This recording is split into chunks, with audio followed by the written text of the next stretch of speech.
नीलमगढ़ शहर से लगभग 100 किलोमीटर की दूरी पर घने जंगलों के बीच एक छोटा सा गांव किंगापुर बसा है।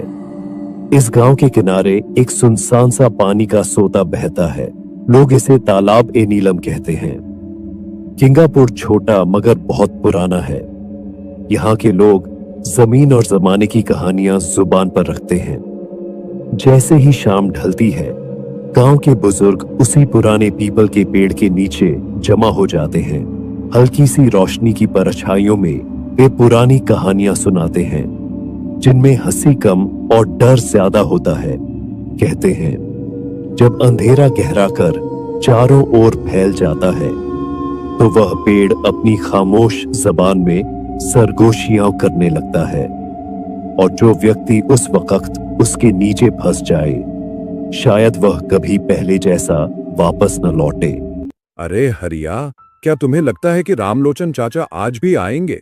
पिछली बार तो हम सारी रात बैठे रहे थे, मगर वो दिखाई ही नहीं दिए थे। हाँ, मगर याद रखो, वो जब भी आता है बिना कोई राज खोले नहीं जाता। मैंने अपनी पूरी जिंदगी में ऐसा आदमी नहीं देखा। लेकिन अगर वो अब कभी न आए तो ये पेड़, ये कहानियां, सब कुछ बस पुरानी यादों में रह जाएगा। उनकी बातों के दौरान पेड़ की शाखाएं अचानक जोर से हिल उठीं। हवा बिल्कुल बंद थी, मगर पत्तों के रगड़ने की डरावनी आवाज गूंज गई। तीनों बुजुर्ग एक पल के लिए चुप हो गए। उसी सन्नाटे के बीच दूर से एक साया उभरा, लंबा सा साया जो धीरे धीरे उनकी तरफ बढ़ रहा था। कदमों की आहट सुनाई दे रही थी, जैसे कोई लकड़ी की छड़ी से जमीन पर दस्तक दे रहा हो। अरे, ये तो रामलोचन चाचा आ रहे हैं। रामलोचन चाचा, गांव का सबसे रहस्यमय बुजुर्ग। उसकी उम्र के बारे में कोई नहीं जानता था। कोई कहता कि वह 100 साल का है, कोई कहता कि वह इंसान ही नहीं। कुछ लोग तो यह तक मानते थे कि वह सदियों पुरानी आत्मा है, जो इस पेड़ से जुड़ी हुई है। वह धीरे धीरे करीब आया। उसके कदमों के साथ उसकी पुरानी लकड़ी की छड़ी जमीन पर बज रही थी। उसकी आंखें अंधेरे में जलते हुए अंगारों की तरह लाल दिख रही थीं। अरे यार, तुम लोग आज फिर मेरे इंतजार में बैठे हो? हाँ बाबा, क्योंकि यह पेड़ आपके बिना चुप रहता है क्या? हम जानते हैं आपके पास वे राज हैं जो और किसी के पास नहीं। रामलोचन चाचा ने मुस्कुराकर पेड़ की शाखाओं की तरफ देखा। अचानक शाखाएं अपने आप हिलने लगीं, जैसे किसी ने उन्हें पकड़कर जोर से झकझोर दिया हो। हवा फिर भी नहीं थी। आप लोगों को पता है क्या, यह पेड़ आज भी जाग रहा है, यह आज भी बोल रहा है, और जो कुछ यह कहता है वह हमेशा सच होता है। उसी पल पेड़ की जड़ों के नीचे से एक हल्की सी आवाज उभरी, जैसे कोई औरत जमीन के अंदर से रो रही हो। आवाज इतनी धीमी थी कि तीनों बुजुर्गों के रोंगटे खड़े हो गए। रामलोचन चाचा, ये कैसी आवाज है? क्या वाकई कोई दफन है इसके नीचे? हाँ, ये वही है, वह आत्मा जो इस पेड़ से बंधी हुई है। उसकी कहानी अभी खत्म नहीं हुई। वह आज भी चाहती है कि कोई उसे सुन ले और उसकी मीठी बातों में खो जाए। और याद रखो, यह पेड़ कभी झूठ नहीं बोलता। रामलोचन बाबा धीरे धीरे पेड़ के नीचे आकर बैठ गए। जैसे ही रामलोचन बाबा कहानी शुरू करने वाले थे, अचानक दूर से किसी के कदमों की आहट सुनाई दी। सभी बुजुर्ग चौंक गए। अंधेरे में से एक अजनबी प्रकट हुआ। उसके कपड़े धूल से भरे हुए थे, चेहरा थका हुआ और कंधे पर एक पुराना थैला। वह पीपल के पेड़ के पास आया और बोला, सलाम बुजुर्गों, मैं एक मुसाफिर हूं, रास्ता भटक गया हूं। रात अंधेरी हो चुकी है।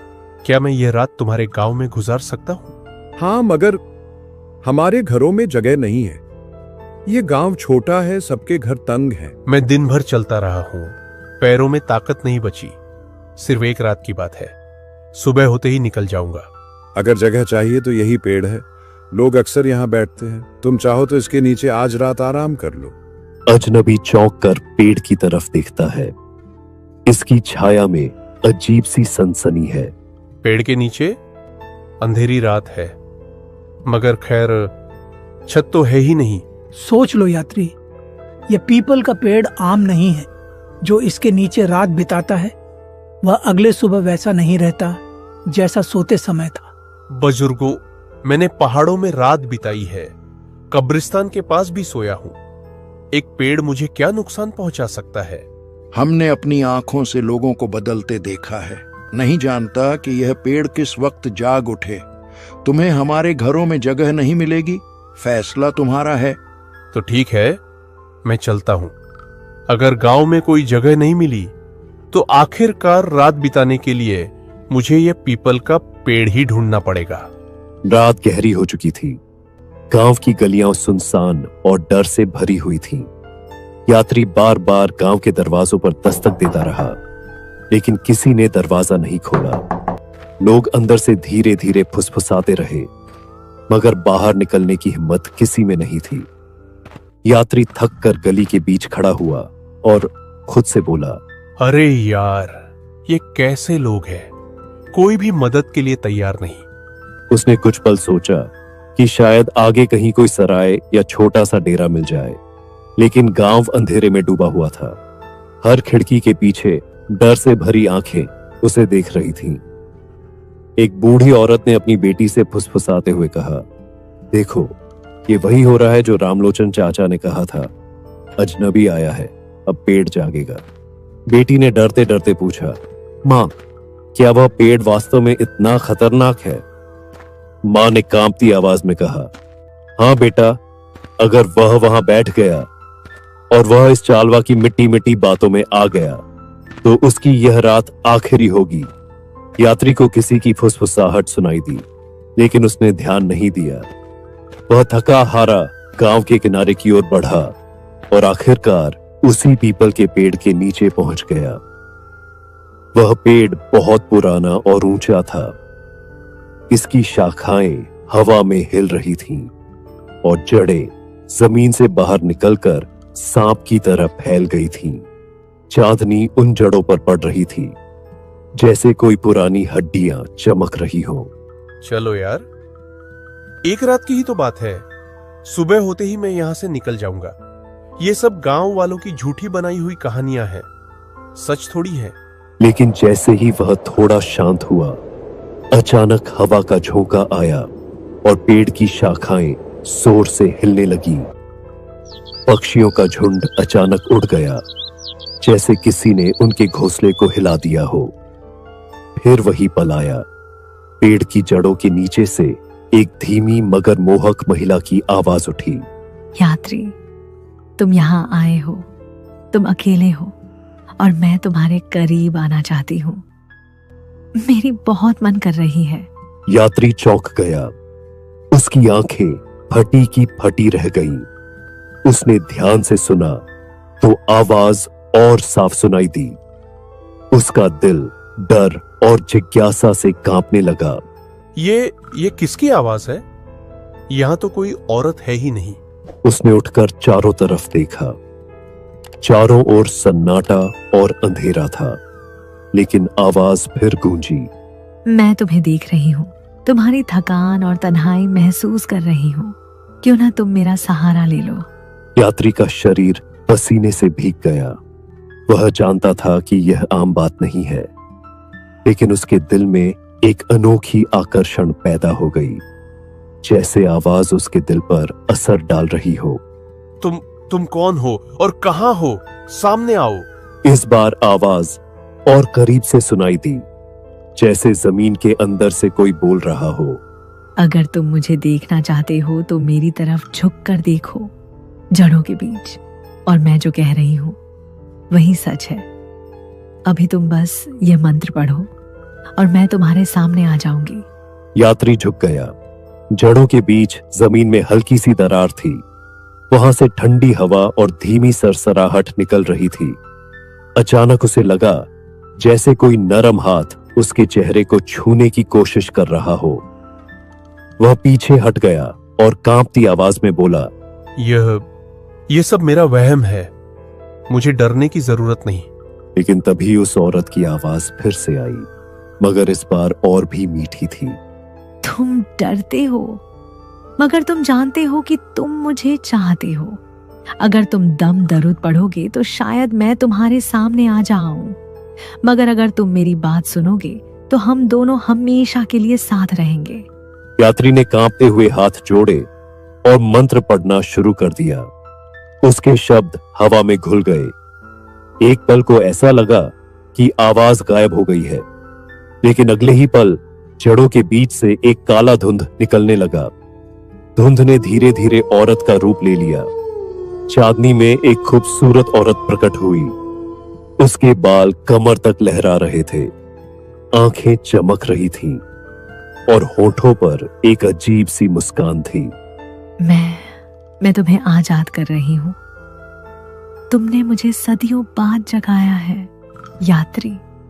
नहीं, ये मुमकिन नहीं, ये सब झूठ है। नहीं यात्री, ये सच है और अब रात का खेल शुरू हो गया है। यात्री के चारों ओर साए लंबे होने लगे और वह औरत अपनी शक्ल में नजर आने लगी। पेड़ की जड़ें हिलने लगी और जमीन में दरारें फैलने लगी। फिजा में धीमी धीमी सरगोशियां गूंजने लगी। यात्री, यहाँ रात मत बिताओ, ये तुम्हारी आखिरी रात है। यात्री कांपता रहा। वह भागना चाहता था, मगर उसके कदम जैसे जमीन में धंस गए। उसने आखिरी कोशिश में ऊंची आवाज में मंत्र पढ़ना शुरू किया, लेकिन औरत के चेहरे पर पल भर के लिए गुस्सा आया। फिर उसकी हंसी हवा में गूंज उठी। यात्री, अब तुम न भाग सकते हो और न ही बच सकते हो। यात्री की चीखें गांव में गूंज रही थीं। गांव वालों ने सुना कि एक यात्री चीख रहा है। पीपल के पेड़ की जड़ें सांप की तरह उसके शरीर के चारों ओर लिपट गईं। वह औरत जो असल में चला आवा थी, अब पूरी तरह आजाद हो चुकी थी। सुबह होते ही गांव वाले पेड़ के पास आए। जमीन पर यात्री का थैला और जूते पड़े थे, लेकिन यात्री खुद गायब था। मैंने कहा था, जो इस औरत की आवाज के जादू में आ जाए वो जिंदा वापस नहीं आता। गांव के लोग डर के मारे एक दूसरे को देखने लगे। किसी में इतनी हिम्मत नहीं थी कि वह पेड़ के पास जाए। दोस्तों, यह कहानी वही थी जो सदियों से इस गांव के लोग सुनाते आए हैं। कहा जाता है कि अगर कोई अजनबी इस पीपल के पेड़ के नीचे रात बिताए और उस औरत की बातों में आ जाए, तो फिर उसकी सुबह कभी नहीं होती। अगर आपके गांव में भी कोई ऐसा पेड़, कोई ऐसा खंडहर या ऐसी जगह है, तो याद रखिए विख्यात वहां रात मत बिताइए, क्योंकि कौन जानता है कि आवाज जो आपको बुलाती है वह इंसान की है या चला आवे की।